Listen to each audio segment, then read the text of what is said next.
right, Augusta should be here. Oh, this is definitely not the Masters. Where did I go wrong? I must have turned left at Albuquerque.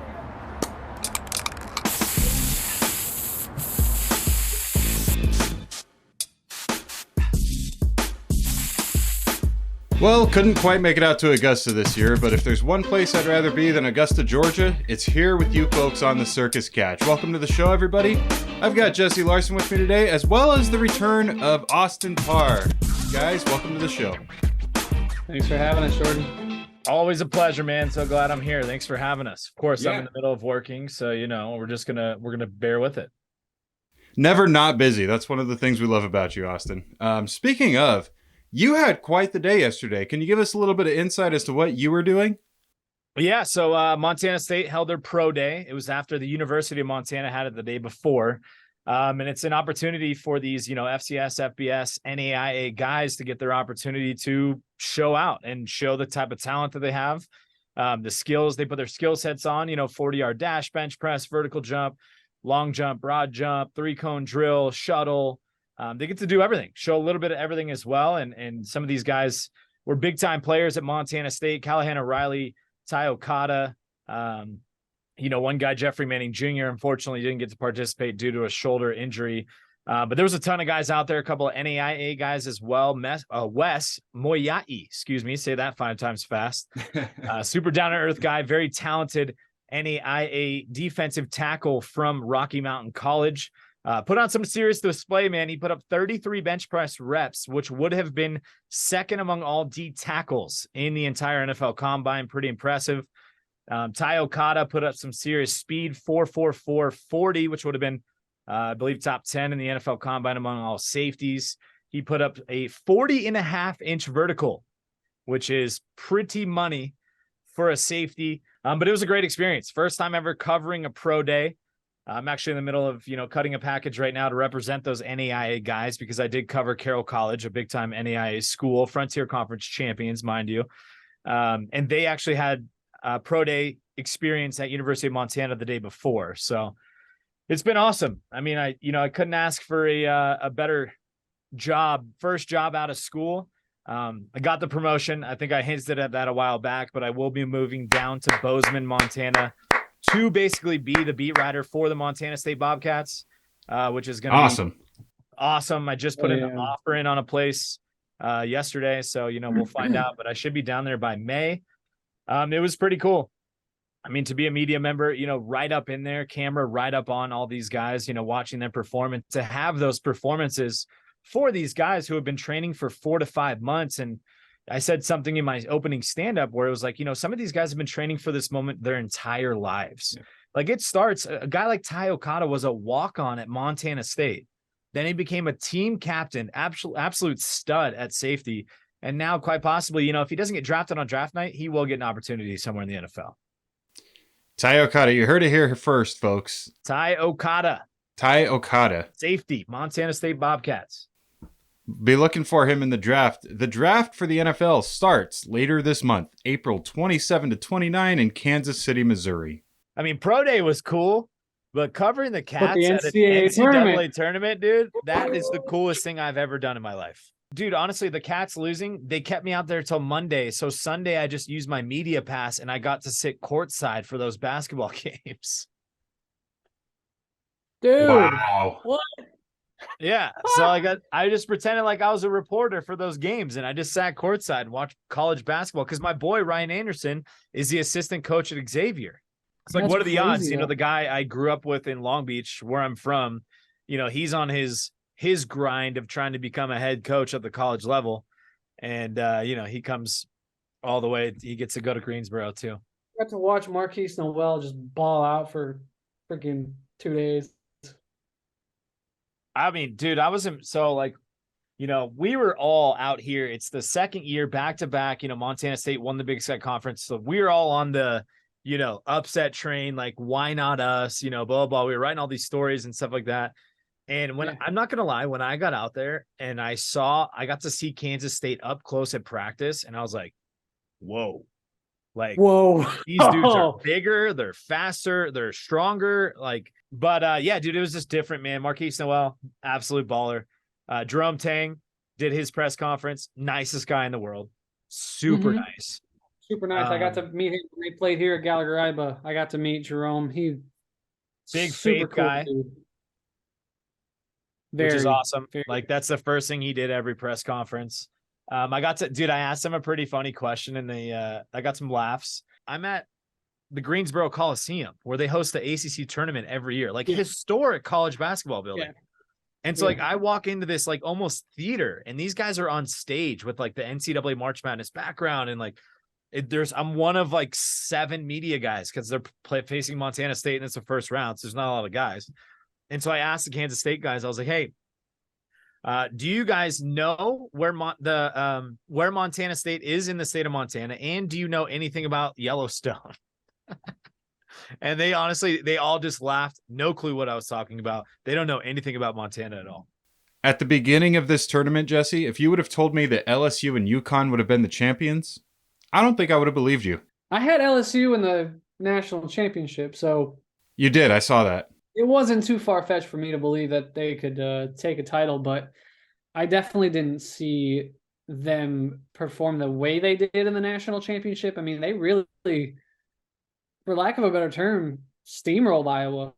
I mean, it was close for a decent portion of the second half. Iowa did make a couple runs there in the later portion of the game, but they never really got close enough to be what I thought was a real threat. And Caitlin Clark, she never really got into a rhythm throughout the entire game. I really credit LSU's game plan to shut her down. And obviously Clark did some damage. She's never going to be shut down.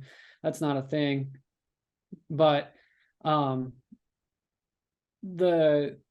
way LSU played, I mean, they definitely deserve to be champions. And the same goes for UConn. It's just the way they dominated the entire NCAA, the men's tournament. There was no doubt in my mind UConn was going to win Monday night. For the amount of craziness that we did see in the tournament, UConn was probably the only thing that remained consistent throughout. They did dominate every single game they were in. What do you think is the right way to take this as far as who gets the credit? Is it the coaching? Is it the players? Was it the people who scheduled the games? Well, from an outside perspective, I mean, they did go undefeated against any team outside of the Big East. Mm-hmm. So I don't think it really mattered who you put on their schedule. You know, they were better than, except for in the Big East. They struggled when it came to playing in conference, you know, against their rivals. I don't think there's one particular thing, Jordan, to answer your question, like one singular thing that is the defining moment, but a multitude of things. And it's just an all-encompassing team effort that they were not going to be stopped once the tournament started. Looked throughout like they should have been maybe a higher seed than what they were, but I mean, 4's still not. It's not a bad place to be. You could make a case for Florida Atlantic, for Creighton, for UConn, for Arkansas, for Miami being underseeded. I think the committee really kind of, and I don't want to talk poorly on the committee, but there was definitely teams that I was like, I'm looking at this bracket, I'm like, how are they seated on that line? And so on and so forth. So I get that perspective there. But even then, you know, they beat an 8-seeded Arkansas team by nearly 20. And then they absolutely steamrolled Gonzaga in the Elite Eight. And Drew Timme was considered pretty much the consensus player of the year, and they shut him down the entire night, and they won that game. Probably could have won that game by 40, to be honest with you. And until they slowed it down. Really, they put the brakes on their own offense. So just an incredible effort. And same goes on the other side of the bracket, like we talked about with LSU, just an all-around team effort. Kudos to them. And I think it's not far-fetched anymore. I think the argument is over.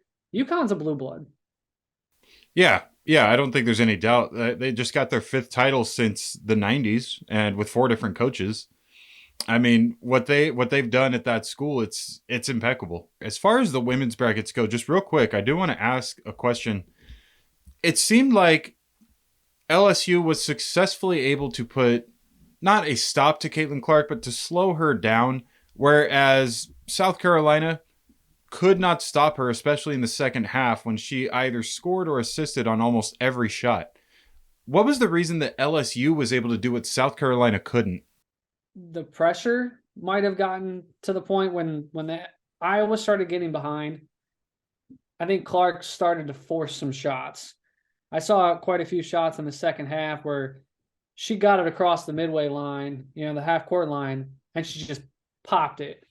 And it was, they obviously fell way short. So, that definitely doesn't help your team when you're crossing the half court line and you're just chucking a 40-foot three.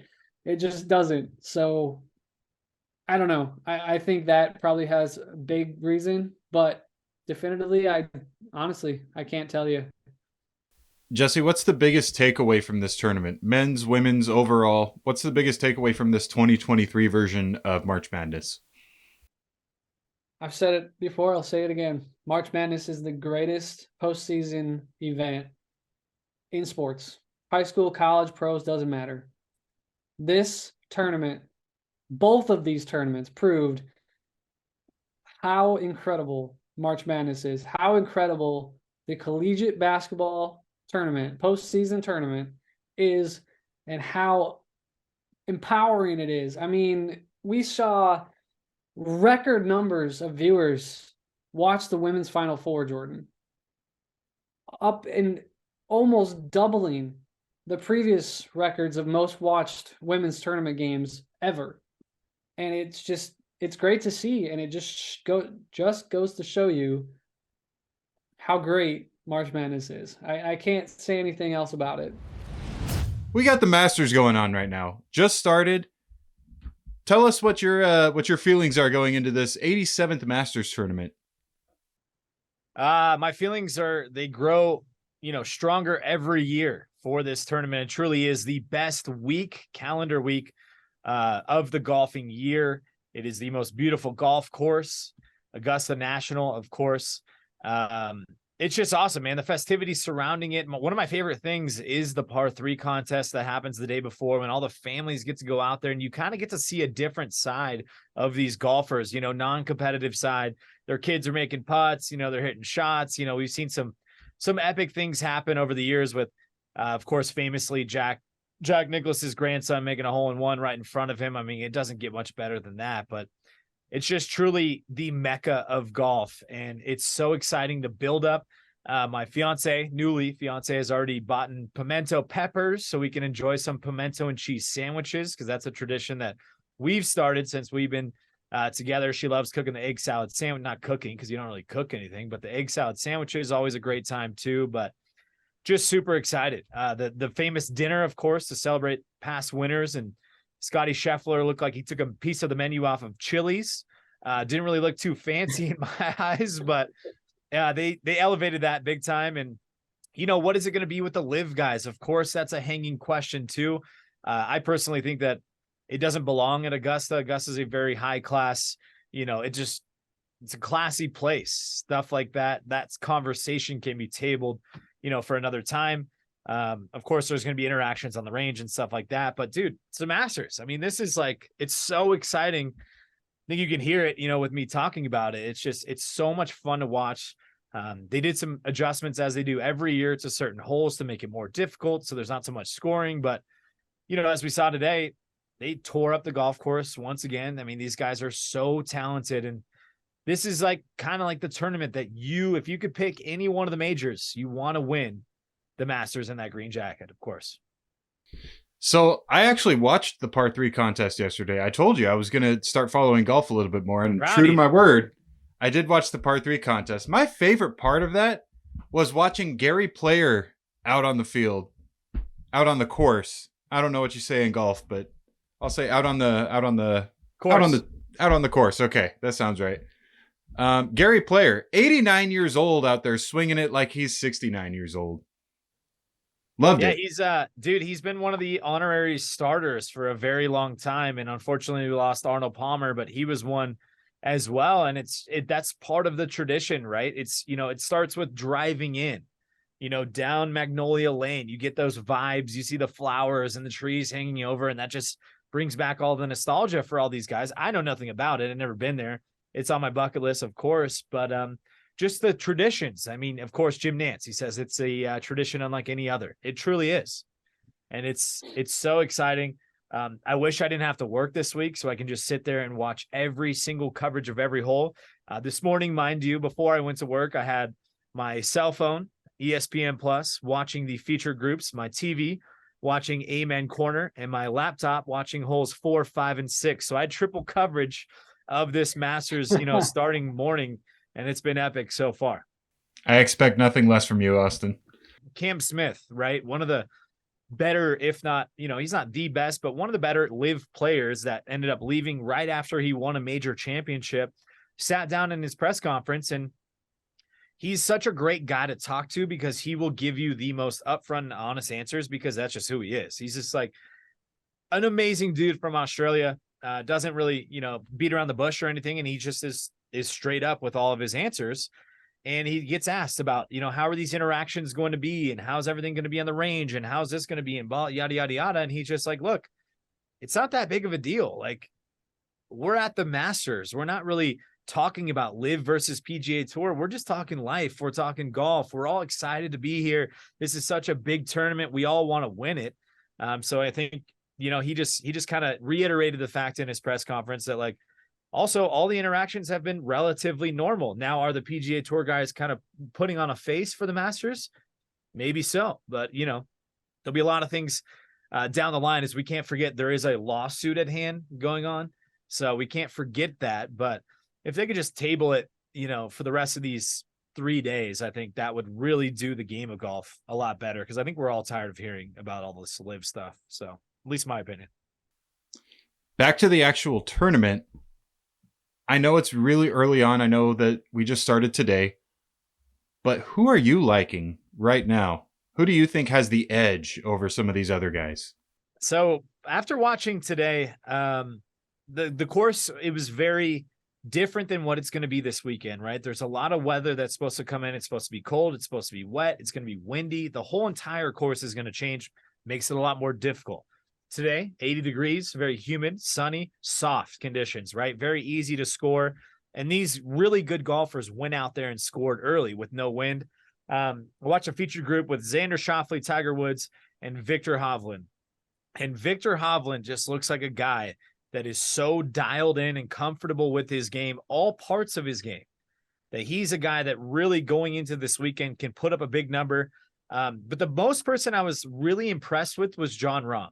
Now, old Jon Rahm, when he would go into a sluggish start or have something really bad happen to him, his whole entire day would be affected. He would be very negative. He wouldn't shoot a good score. The man 4-putted on the first green for double bogey.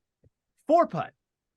Not a 3-putt. 3-putt's really bad. 4-putt, unheard of, right? From professionals. The man 4-putted on the first green for a double bogey, went on to shoot 8 under after that. That is just so impressive from a very more mature Jon Rahm, as we can see, now that he's had so much experience on the PGA Tour.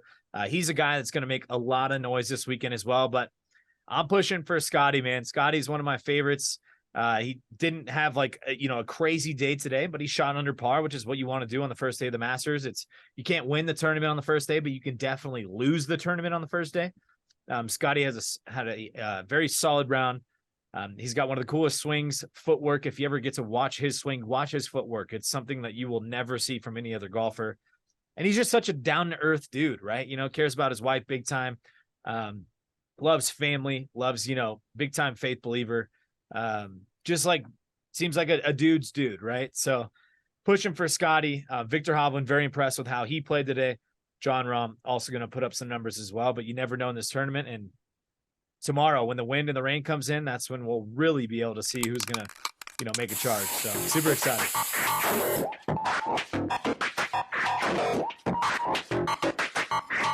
So much like in golf, how you cannot win on the first day, but you can certainly lose it. In baseball, you can't win it in April, but you can definitely lose it. We've seen some teams do some things that are incredible right from the get-go, and some teams who have looked a little puzzling, guys. I want to talk about a couple of teams that we talked about, especially in the AL East. You know, we were going back and forth about Toronto and New York, but I think we forgot about the one team that is the only team left undefeated right now, and that's the Tampa Bay Rays. The only team other than the Milwaukee Brewers that is both top 5 in batting average offensively and batting average against on the pitching side as well. So Tampa Bay coming out of nowhere, kind of, maybe. I don't know. But they're throwing it and they're hitting it. So right from the get-go, I'm going to respectfully disagree with you, Jesse. The Rays got their schedule started by sweeping the Detroit Tigers, one of the worst teams in the league, the Washington Nationals, one of the worst teams in the league, and they get my Oakland A's next. So I don't know. Yeah. I don't know if I can attribute this Rays start to anything more than just they got a favorable schedule to start the year. Not to say that they're a bad team. I think they are going to compete. They did a good job last year. They are in a very, very tough AL East, so I don't know if they can keep this up, if they can win that division. But yeah, I mean, obviously starting 6-0 ain't bad. Doesn't matter who you're playing. It is still the major leagues, right? That's Major true. League Baseball. They are still professionals. They still have to go out and perform. And I think that's why you can make an argument that it is impressive that the Rays have had this start. We should call this overreaction Thursday, if there is such a thing, because 6-0 with that sort of schedule, there's many things that we can go in this baseball season. If as a Dodger guy, tough series opening up with the Diamondbacks, gave up some runs deep late in those games. You'd never want to see that, of course. But it's early. I mean, it's so tough to judge anything. Pun intended. Aaron Judge, one of his first at bats hit a home run. That was pretty cool.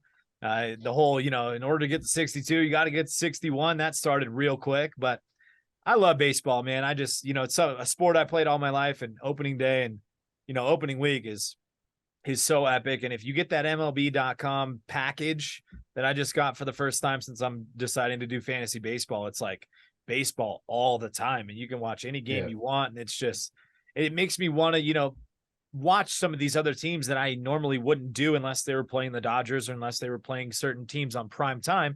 Cause I'm unable to watch it, So I love baseball. It's been a great start so far. Can't wait for the Angels not to make the playoffs again. Guys, I do want to talk about one thing too. The series between the Brewers and the Mets. We've talked about the Brewers and the Mets, Jordan. I was expecting a really tight series, both offensively and pitching wise. But the Brewers came out and they didn't just sweep the Mets. They outscored them 26-6 and shut them out twice. And the third win was a walk-off home run fashion. They hit 7 home runs in this series. And the Brewers are 5-1. And like I said, they're also like the Rays, top 5 pitching, top 5 offense.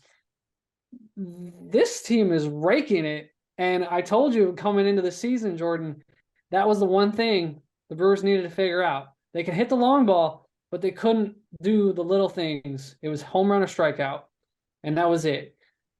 This team is figuring it out, doing everything offensively, and they've got the pitching staff to boot. Looking, obviously, overreacting Thursday here. They've got both. They've got both right now. And St. Louis, like we also talked about in the Central, does not have either. So I'm definitely not going to shut St. Louis down right now. I think the Cardinals will be just fine. It's been a not a most favorable start for them. But unlike the Rays, and I promise I'm not just saying this because you're a Brewers fan and you're on the show. I think the Brewers are legit. And I think that for the reasons you said, they're going to be all right, especially in that NL Central that's a little bit weaker right now.